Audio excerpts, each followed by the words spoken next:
Hello and welcome to another episode of Success to Significance.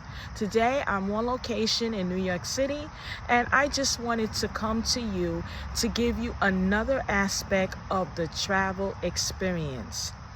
As a result of my very first video, I hope you check it out. That's the one where I talked about travel tips to Antarctica.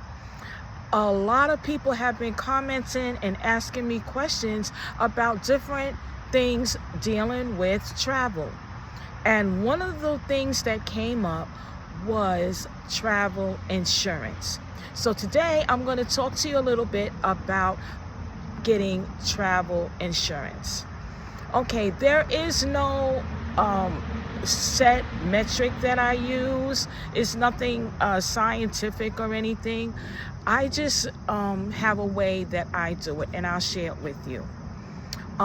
Depending on my credit availability on a certain credit card, that is how I determine if I'm going to get travel insurance or not.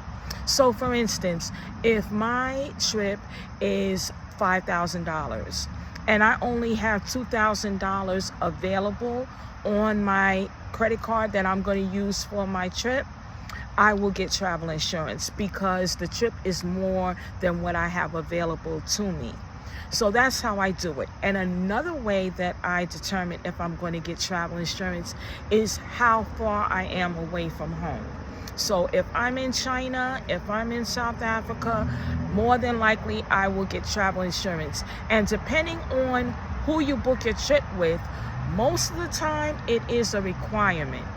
Now, if you're going to be traveling in the continental US, which is where I am, you can just check your own health insurance plan, and they will be able to tell you what you're covered by. So if you're going, let's say you're going to California for a week and you just want to know if something was to happen to you, would your insurance plan cover it? You can call your insurance provider and they should be able to give you that information.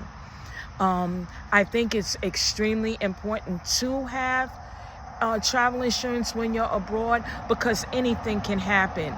However, I will let you know that you actually need to read all the documents. So if you're going to get travel insurance, download the documents, print them out, and take your time and read them. Highlight any information that you might need to call to verify, because some things may not be covered and you may be all the way in Australia, which one time I was in Australia and someone got sick on the excursion, and what they were able to be covered, and all their hospital care, everything, and was well, and they were well as well. They got okay.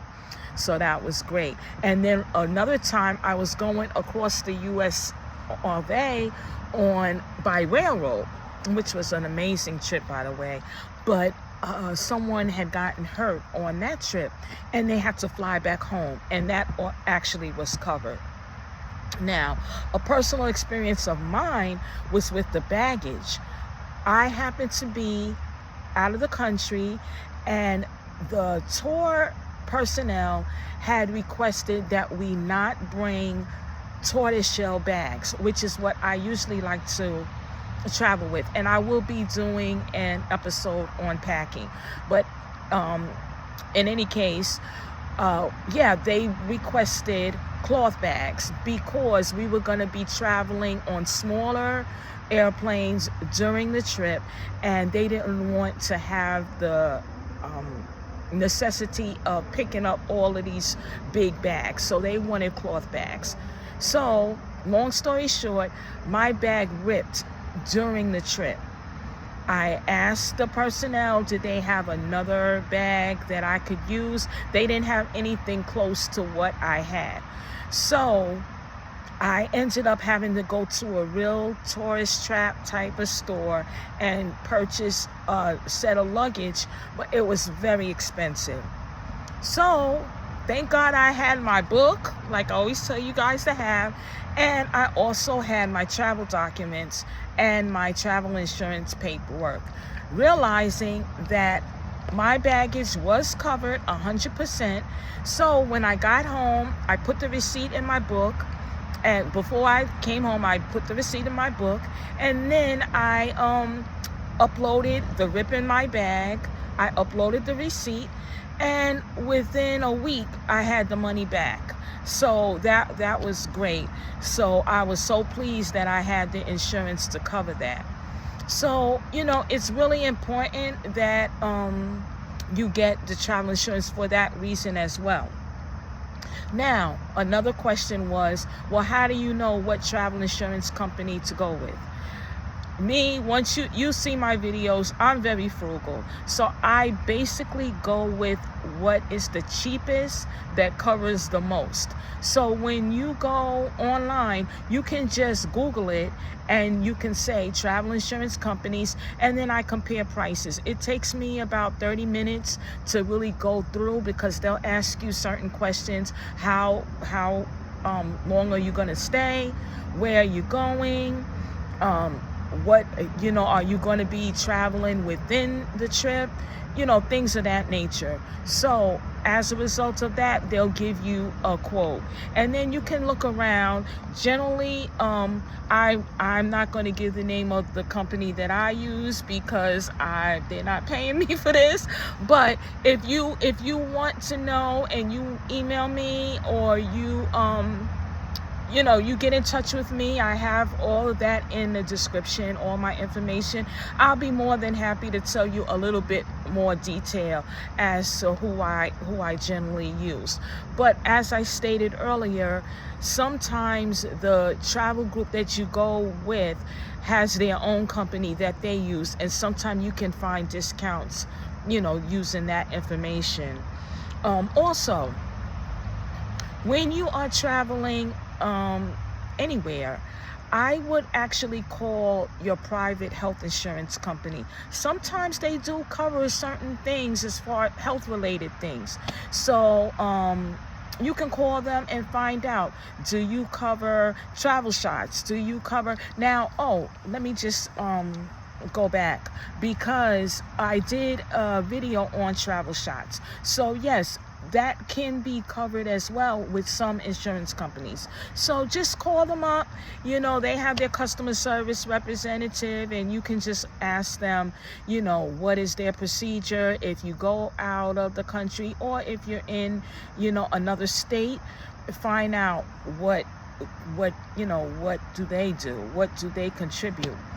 Also, going into some places, you have to understand that all healthcare is not equal.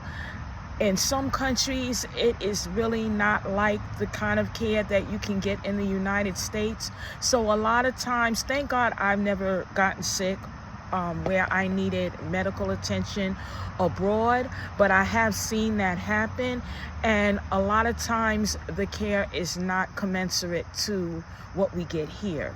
So what you might want to do is just kind of patch up and just go home and get the care there. I've seen that happen, you know, depending on how severe your injury is.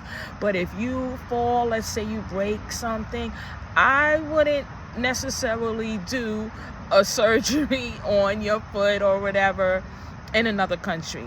I would let them stabilize you so you're good enough to get home and be in the comfort and around people that can see that you're getting the best care. So that is just my tips. Let me see if I went through everything that I had in my notes. Yeah, pretty much I did.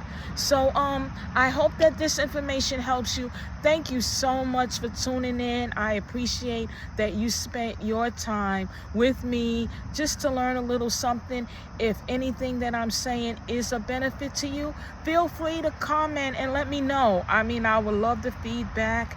And if you have any further questions, let me know that as well, because I love making videos. I love giving information. So I'd be more than happy to share. Thank you. God bless you. Bye.